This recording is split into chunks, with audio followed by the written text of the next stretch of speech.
What could bring the top military commanders to sit at the same table with a global superstar like Jungkook? Why did the room feel heavier than usual, the air thick with unspoken tension? The answer lies in a scandal that has sent shockwaves not just through the military but across the world, a scandal centered on one of the most celebrated figures in modern pop culture. But why was Jungkook, the golden magne of BTS, present in a closed-door meeting alongside his bullies, top brass, and an array of military commanders? The whispers had grown louder. What started as a hidden injustice within the ranks had now become a public debate, forcing the military to confront not only Jungkook's experience, but also its own deeply ingrained issues. And in this extraordinary turn of events, Jungkook, a soldier and a symbol, stood alongside his aggressors, the bullies whose actions sparked outrage across the globe, inside the heavily guarded conference room, where secrets were rarely allowed to escape. Jungkook's calm demeanor belied the storm raging within him. How did he manage to face the people who caused him pain? And why did the highest-ranking officers decide that this meeting was necessary? The answers, though elusive at first, would eventually lead to one of the most dramatic reckonings in the military's recent history. The meeting wasn't just any routine discussion. It was an extraordinary session convened by the top leadership to address an issue that had spiraled far beyond anyone's expectations. For days, speculation had run wild. Reporters camped outside military bases, eager to capture even a glimpse of the proceedings. Social media buzzed with theories, many asking, would Jungkook finally confront his bullies face-to-face? Would the military take decisive action? Or would this be another example of systemic silence? The room was filled with an unusual mix of individuals, generals, mid-level officers, and even junior soldiers. At the center of it all was Jungkook, whose every move was scrutinized. Yet, he wasn't the only one under the spotlight. Sitting at the far end of the table were the very soldiers accused of bullying him. Their faces bore traces of shame and defiance, as if they couldn't decide whether to justify their actions or repent for them. What was most striking, however, was the atmosphere. It wasn't the typical rigidity of a military meeting. There was an underlying tension, an unspoken acknowledgement that the stakes were far higher than usual. This wasn't just about discipline. It was about preserving the integrity of the military itself.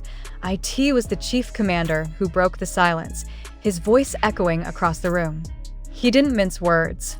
"This is a stain on our institution," he began, his tone measured but firm. "We are here not just to address what happened to Private John Jungkook, but to ensure that this never happens again." His words were met with solemn nods from the room, though the accused soldiers shifted uncomfortably in their seats. The commanders took turns addressing the issue, each bringing their unique perspective. Some expressed regret, admitting that the institution had failed to protect one of its own.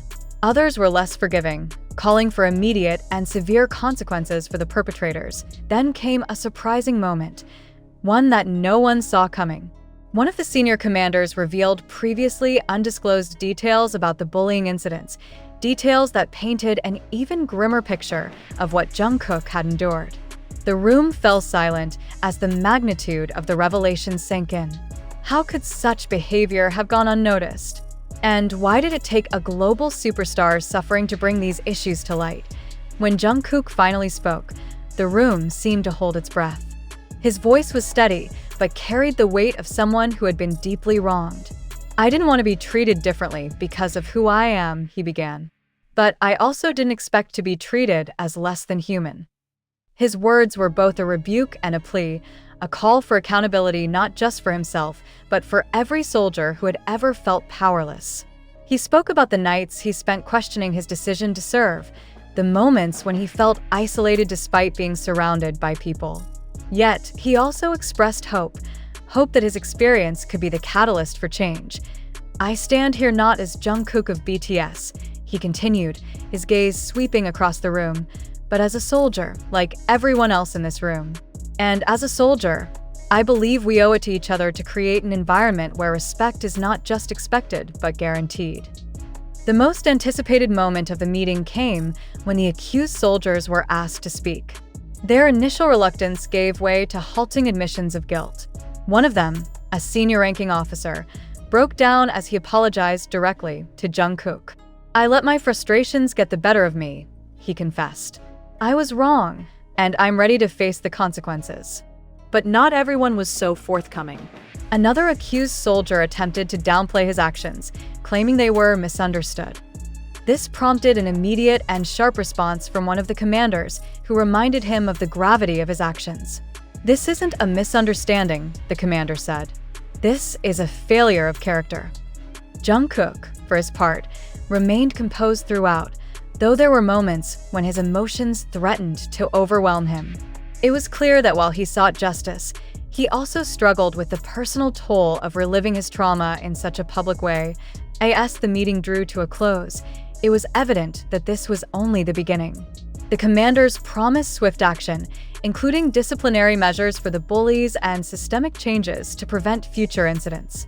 Yet, the emotional impact of the meeting lingered long after the participants had left the room. For Jungkook, the meeting was both a reckoning and a release. It allowed him to confront his tormentors, reclaim his narrative, and contribute to a broader cause. For the military, it was a turning point, a moment of accountability that would likely shape its culture for years to come. As news of the meeting spread, the global reaction was overwhelming. Fans and supporters flooded social media with messages of solidarity, while advocacy groups praised Jungkook for his courage. The story became more than just a celebrity scandal. It became a symbol of resilience, justice, and the enduring fight against systemic abuse. Jungkook's journey, though far from over, had already left an indelible mark. His willingness to stand up, not just for himself but for others, was a testament to his character and a reminder of the power of speaking out. And so, as the military grapples with the fallout of this unprecedented case, one thing is clear: Jungkook's voice will continue to echo, not just within the walls of the military but across the world, inspiring change and demanding accountability where it is needed most. The military's decision to make a public statement regarding the incident was a double-edged sword. While it signaled their willingness to address the issue openly, it also invited intense scrutiny. Critics pointed out that the military had historically overlooked similar cases involving less high-profile individuals. Was this sudden transparency driven by genuine concern, or was it a calculated move to save face in light of Jungkook's international fame? Nevertheless, the commanders made a series of announcements following the meeting. Key among these was the establishment of an independent task force to investigate bullying within the ranks. Additionally, they pledged to implement mandatory training programs aimed at fostering respect and camaraderie among soldiers. Jungkook's case had, inadvertently, become a catalyst for systemic reform. And while many welcomed these changes, others wondered, why had it taken the suffering of one of the world's most beloved figures to spark this overdue reckoning?